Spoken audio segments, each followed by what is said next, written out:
Hey, what's up everyone? This is K Collections and we are approaching the end of the first quarter of 2019, which means there's still a lot of amazing servants to look forward to.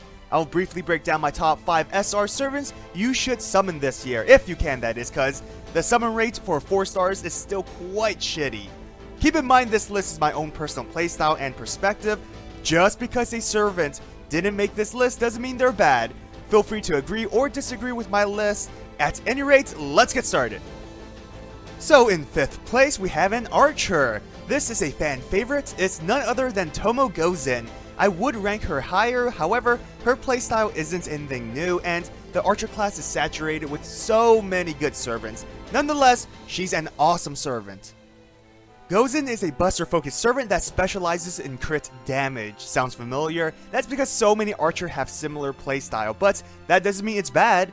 Gozen has the highest attack stat out of the 4-star archers and skills that increases her damage output. She has naturally high star weights, giving her priority over stars within a team, but can also increase her star weights from a skill, anywhere from 624 to 1092, so you don't have to worry if you have riders on your team. She can generate some stars, but having a strong star generator will help. Servants that can buff her buster performance like Nightingale, Shakespeare, or Cockwizard is ideal as team members. Any servants with burn abilities will benefit from Gozen's increased burn damage effect from her Noble Phantasm, or servants that have burn or curse NP overcharge, which in that case, you can deal over 2k damage each turn passively for a couple turns if you chain Gozen's and, for example, Jalter's NP together. Overall, she's a self-sufficient servant and simple to use where beginners or veteran players will benefit. In 4th place, we have a Lancer class servant. It's one of many Sakura faces we'll get this year. Parvati, the goddess of beauty and devotion, summoned as a pseudo-servant. She's a quick focused servant that specializes in NP charts for your team and star gen. Now, Parvati has a very unique skill. It basically reduces her own NP by 10% to charge another servant's NP gauge. It's a great supportive skill. The funny thing is that you can actually use that ability to charge her own NP, although it would be somewhat wasteful. For example, at level 10, Blessing of the Goddess will reduce her NP by 10%, then she would gain 20%. So essentially it's a 10% charge on herself. Or like I said, you can charge another servant's NP by 20%, which is more ideal, but hey, more options, right?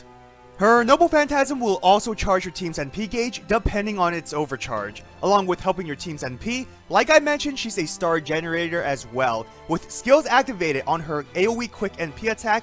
When you perform a quick Brave Chain, she can generate almost 40 stars. As you know, once Gadi comes out, Parvati will be great as a supporter and attacker.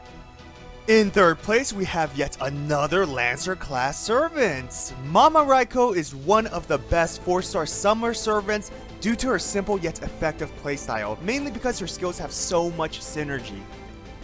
Raikou can be seen as a burst star generator thanks to her NP providing a minimum of 20 stars. She has good hit counts on her quick and extra, a 11% passive boost on her quick cards, as well as a skill that increases your team's star gen. That's one of her strengths. She also provides offensive support for your team, being able to increase a servant's buster performance and boost your team's attack. She's very similar to the 5-star rider Ket, where the servant can provide great support, yet also prioritize being a damage dealer when necessary. That's all thanks to her crit buffing skill, where she will increase damage and absorption. This has great synergy with her NP attack, where you can absorb those 20 stars and use them to deal significant crit damage next turn. Give her a CE like Joint Recital or Victor from the Moon and you won't regret getting this servant. Besides, it's Raikou in a swimsuit. What more can you ask for? At our number 2 spot is an obvious servant, since there's only one 4-star alter ego servant you can summon this year. Another Sakura face, it's the famous Passion Lip, who's ranked top tier servant of all time due to having 2 very large assets. If you thought I was talking about her chest, well, you're wrong, you sick perverted bastards. I was talking about those gigantic mechanical claws. Other than being a rare servant, Passion Lip is an amazing tank, having 3 forms of defense buffs, which makes her taunt ability vital. Sadly, as an alter ego, she won't resist damage from normal attacks, but that also means she won't receive effective damage from most of them as well, giving you the option to use her even when facing against any knight classes during mixed class quests. Now, if you think those assets are for show, well, you're wrong. Passion Lip has very high attack stats, being towards the top 25% out of all 4 stars. She has ways to increase her attack, and having 4 Buster command cards, which includes her AoE NP, means she's a great damage dealer. Of course, there are some weaknesses, one being her defense buffs lasting only 1 turn, but what makes Passion Lip so great is her diverse abilities. She can focus on defense, attack, provide protection, and heal your team. Whether you're a Sakura face fan or not, she's completely worth summoning for. Finally, the number 1 SR Servant you must summon no matter what is an old man.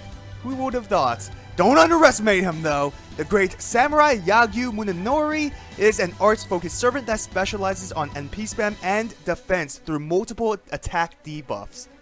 First, let's talk about how he can NP spam. NP charge off attacks is 0.81%, which is good. Sadly, he has 2 hits on his arts, but good hits on his quick and extra.